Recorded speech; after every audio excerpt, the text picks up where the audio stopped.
자, 어렸을 때 우리 집안 어르신들은 우리를 불러다가 늘 이런 교육을 시키셨습니다. 네 아버지 이름이 무엇이냐? 그럼 여러분 어떻게 대답해야 돼요? 아버님의 이름을 함부로 말했다가는 혼나죠. 반드시 뭐라고 대답해야 됩니까? 함자를 하나하나 이야기를 하고 또 반드시 본까지 추가를 해야 됩니다. 그래서 이렇게 훈련을 받았습니다. 저희 소천하신 아버님 이제 함자가 서자, 용자, 대자신데 네 아버님 이름이 뭐냐? 용자, 대자이고 본은 연산, 서가입니다. 그럼 이제 합격을 하는 거였습니다. 그러니까 유교적 세계에서는 아버지나 어머님의 이름을 함부로 부르는 건 용인되지 않았죠.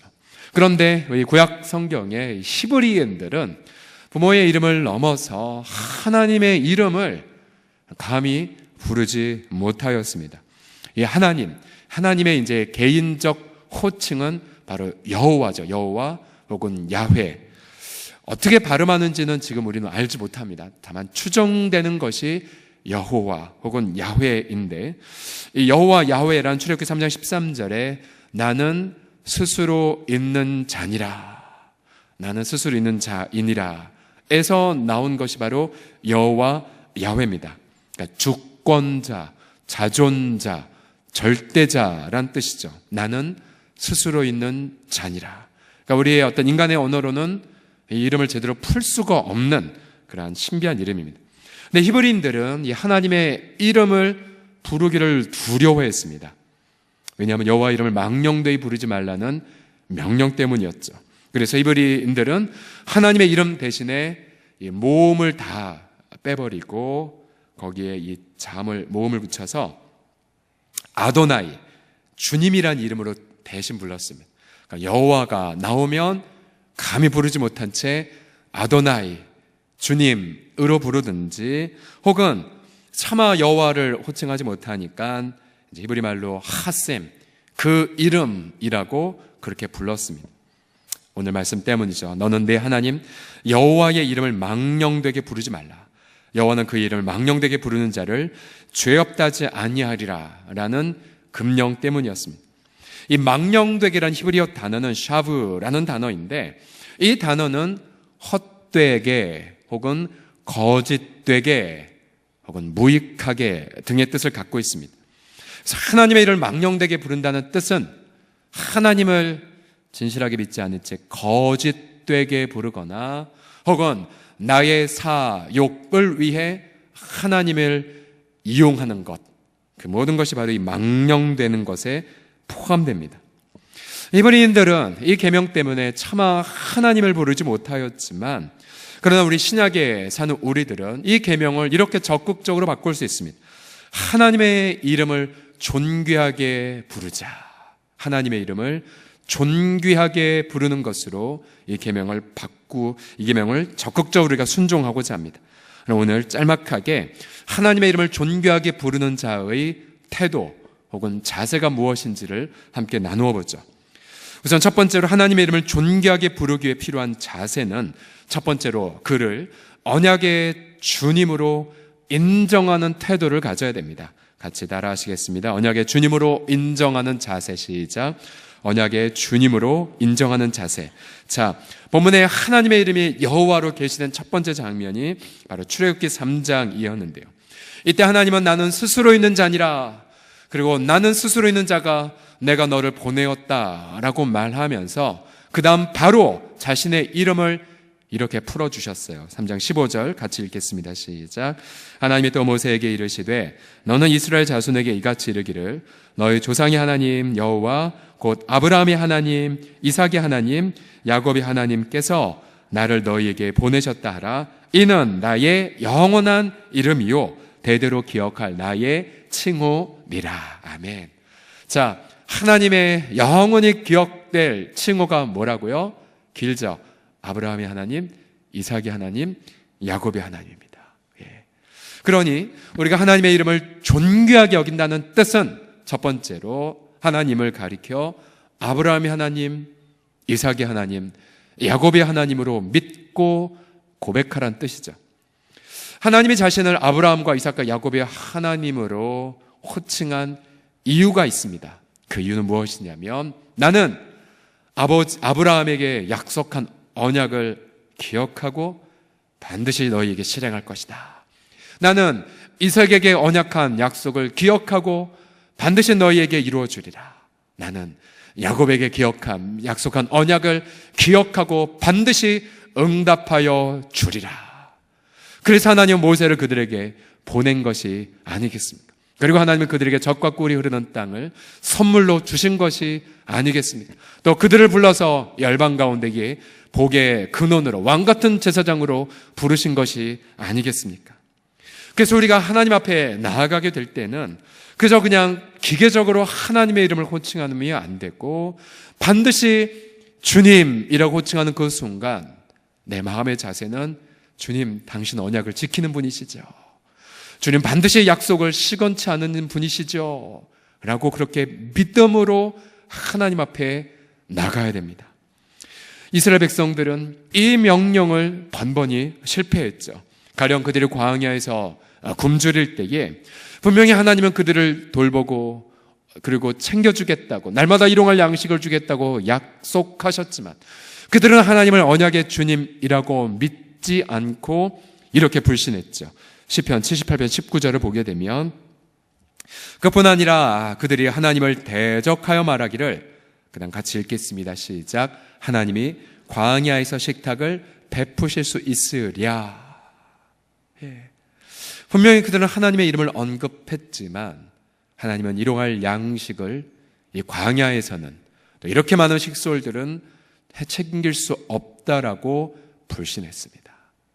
바로 이렇게 언약의 주님을 믿지 않는 태도, 이것이 바로 하나님의 이름을 망령되이 부르는 것이죠. 여러분, 우리 전도서에도 보게 되면 너는 하나님 앞에 나아갈 때 네가 무엇을 말할까 조심하라. 왜냐하면 너는 이 땅에 있고 하나님은 지극히 높은 곳에 계시기 때문이라고 경고하고 있습니다. 그러니 과연 우리가 무의식적으로 되뇌이는 주님이라는 그 이름 앞에 나는 과연 언약을 이루어 가신 주님이라고 믿음을 담아 고백하는지, 때로는 저를 보더라도 분명히 기도는 하는데, 분명히 입술은 기도하는데 제 생각은 딴 데 가 있는 데가 종종 있어요. 혹은 제 생각은 온통 염려에만 빠져서 그냥 염려하고 끝나버리는 거예요. 그것이 바로 하나님의 이름을 망령되이 대하는 태도라는 거죠. 분명히 히브리서는 약속하셨죠. 11장 6절 같이 읽어봅시다. 시작.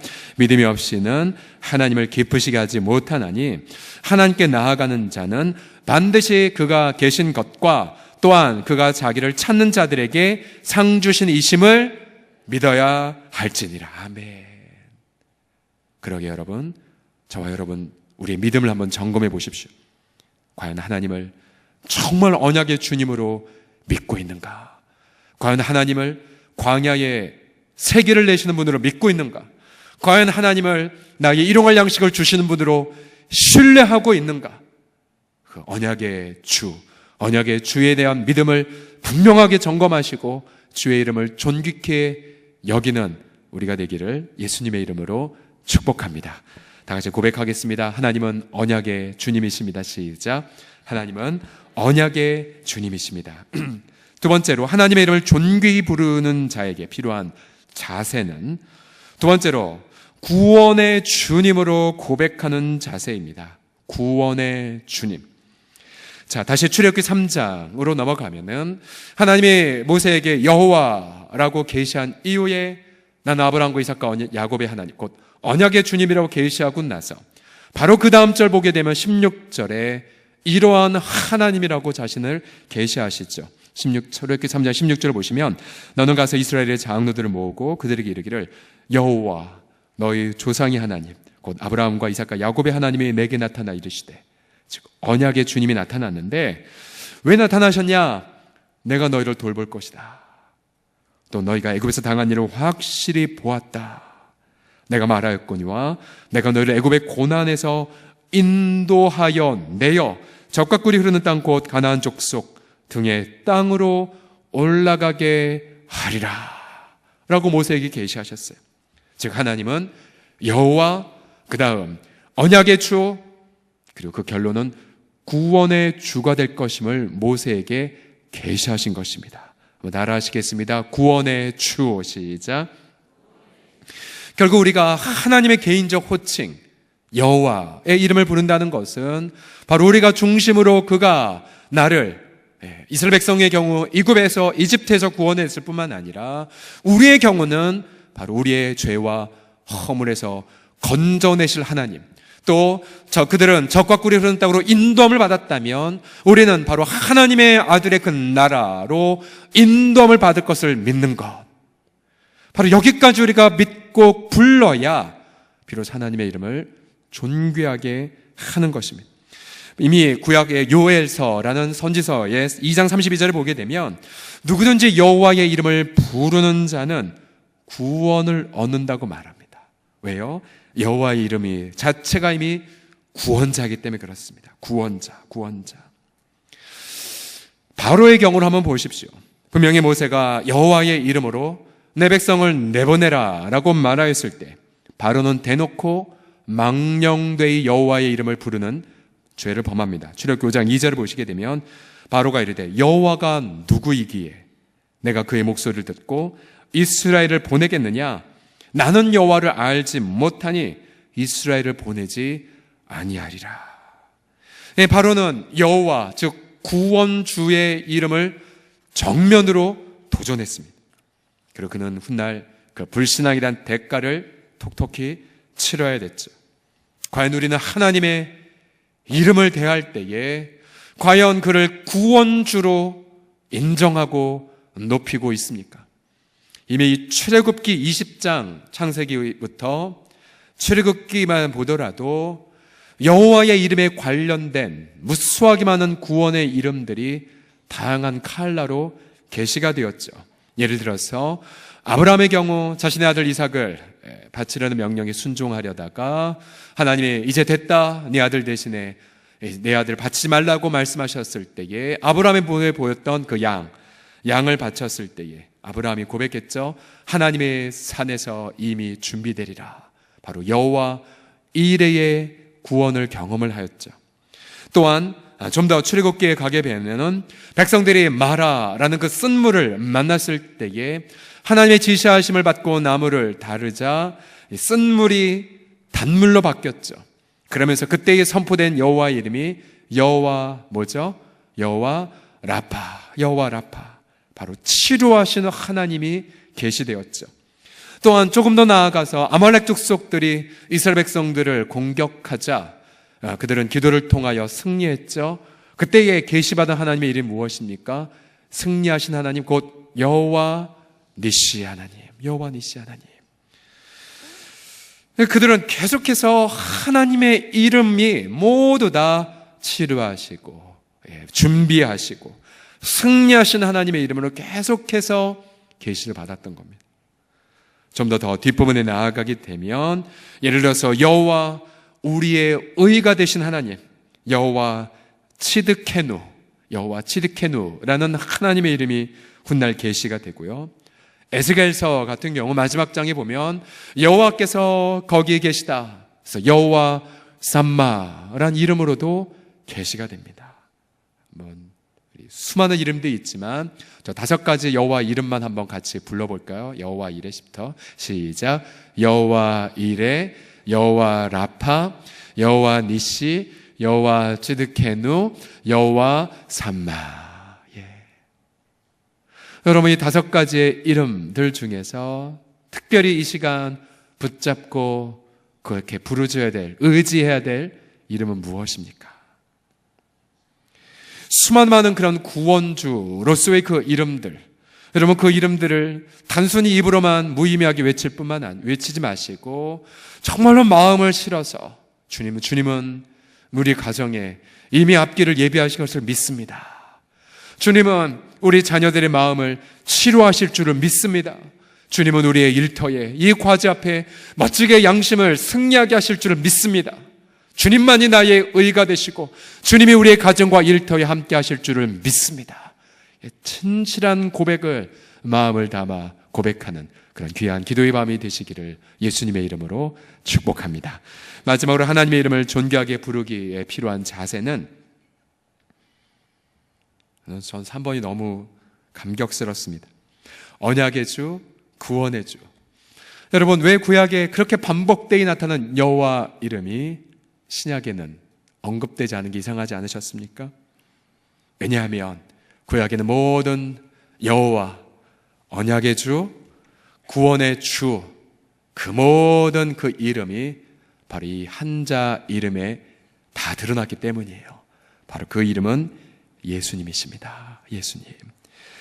3번은 이렇게 정리할 수 있습니다. 바로 예수 그리스도를 언약의 주님으로, 또 예수 그리스도를 구원의 주님으로 높이는 자세입니다. 3번의 금령은, 3계명의 금령은 바로 예수 그리스도 안에서만 순종할 수 있는 계명이죠. 이스라엘은 두려움 때문에 여호와 이름을 아예 부르지 않았다고 말씀을 드렸죠. 로마서 8장 15절을 보게 되면 바로 그들의 상태는 너희는 다시 무소하는 종의 영, 바로 무소하는 종의 영의 상태였습니다. 그러니까 두려워서 차마 우리가 예전에 아버지의 함자를 얘기하지 못했듯이 그들은 차마 하나님의 이름을 부르지 못했던 거죠. 벌 받을까 봐, 저주 받을까 봐. 그런데 우리의 상황은 무엇입니까? 우리는 종의 영이 아니라 바로 양자의 영, 입양의 영을 받았죠. 그래서 우리는 담대하게 하나님 아빠, 하나님 아빠라고 부르짖습니다. 왜 그렇습니까? 그것은 바로 우리가 하나님을 언약의 주님으로, 바로 구원의 주님으로 이미 대면하여 만났기 때문입니다. 바로 그분의 이름은 예수 그리스도이시죠. 여러분, 아브라함과 이삭과 야곱에게 언약하셨던 내용을 다시 생각해 보십시오.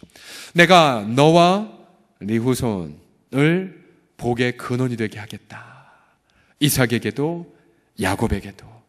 바로 그 후손을 가리켜 사도 바울은 훗날 성경에서, 갈라디아에서 여럿이 가리켜 후손이라 말하지 아니었고 단 한 분을 가리켜 후손이라 말씀하셨으니 바로 곧 우리 주 그리스도 예수라고 밝히 해석해 주었죠. 이스라엘 백성들은 그 구원자를 바로 어린 양을 통하여서 이미 보았죠. 어린 양이 자신들의 위하여 희생당하고 어린 양의 피가 문의 입구에 뿌려졌을 때 그 피 때문에 본인들은 심판을 받지 않았죠. 아브라함도 자신의 아들 대신에 희생당하는 양을 보면서 먼 훗날 이 땅에 오실 희생의 제물, 바로 그리스도를 미리 내다보고 기뻐하지 않았습니까? 그래서 구약부터 계시되었던 여호와 이레, 여호와 삼마, 여호와 츠드케노, 여호와 라파, 여호와 니시, 그 수많은 하나님의 그 놀라운 이름들, 그 이름들이 단 한 분의 인격 안에 충만히 드러났죠. 바로 예수 그리스도이십니다. 예수 그리스도세요. 고린도서 1장 19절은 그래서 이렇게 말합니다. 하나님 아버지께서는 모든 충만으로 이 충만을 구약에 계시는 모든 하나님의 이름으로 바꿔보십시오. 하나님 모든 계시된 이름으로 예수 안에 거하게 하시고, 그래서 그는 이 땅에 계셨을 때에 사람들을 치유하셨죠. 그리고 악한 영들에 대하여 승리를 선포하셨죠. 그리고 그가 십자가의 죽으심으로 친히 우리의 의가 되셨죠. 그리고 그는 죽으시고 부활하셔서 성령으로 우리 안에 내주하십니다. 예수 그리스도.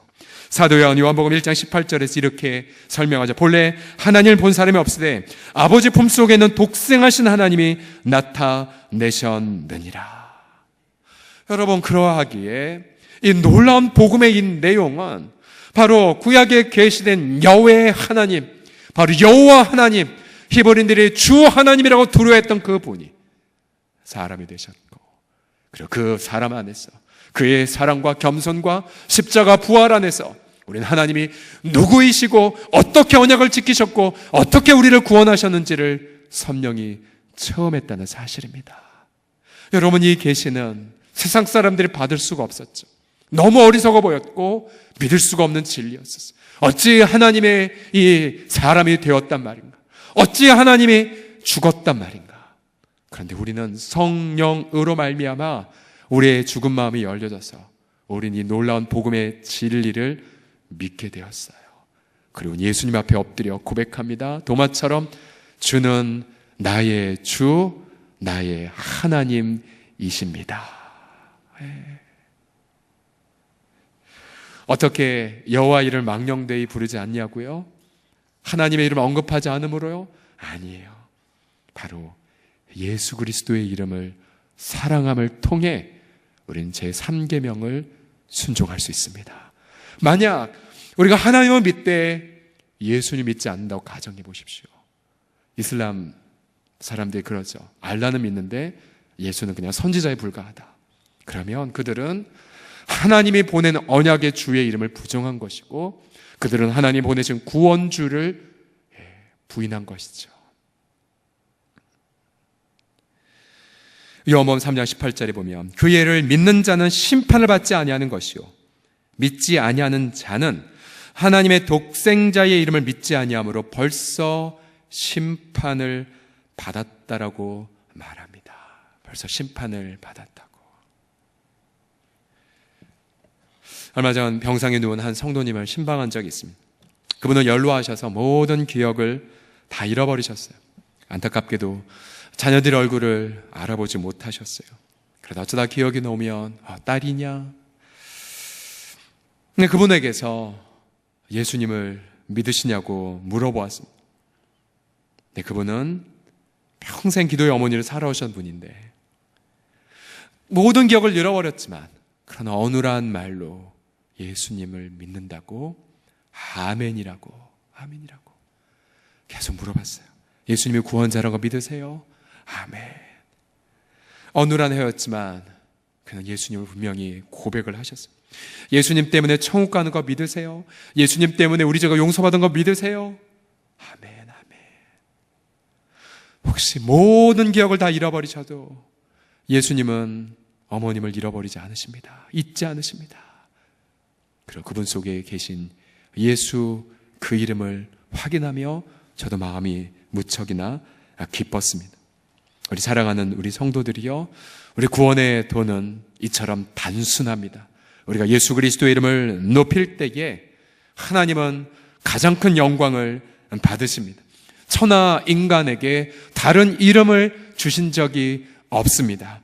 우리가 예수님 그 안에서 행하는 하나님의 이름을 믿을 때에 우리는 바로 이 자리에서 우리 하나님의 그 놀라운 영광을 체험하게 될 줄을 믿습니다. 전신이 뒤틀리는 장애를 알아 삶에 아무런 희망이 없었던 송명희 시인은 예수 그리스도를 만나면서 찬양을 하는 시인으로 거듭났죠. 그가 남긴 아름다운 시 가운데에 이 찬양이 있습니다. 예수 그 이름, 예수 그 이름. 나는 말할 수 없네. 그 이름 속에 있는 비밀을, 그 이름 속에 있는 사랑을, 그 사랑을 말할 수 없어서 그 풍부한 표현 못해서 비밀이 되었네. 사람들 그 이름 건축자의 버린 돌처럼 버렸지만 내 마음에 새겨진 이름은 아름다운 보석, 내게 있는 귀한 비밀이라 내 마음에 숨겨진 기쁨. 예수, 오 그 이름 나는 말로 다 표현할 수 없네. 여호와 니시, 여호와 찌드케누, 엘 엘리온, 엘 엘로힘, 수많은 이름들이 우리에게 오셨습니다. 바로 그 이름 예수 그리스도. 우리 같이 시간 이 찬양 함께 드리면서 우리 기도의 시간으로 들어갑시다.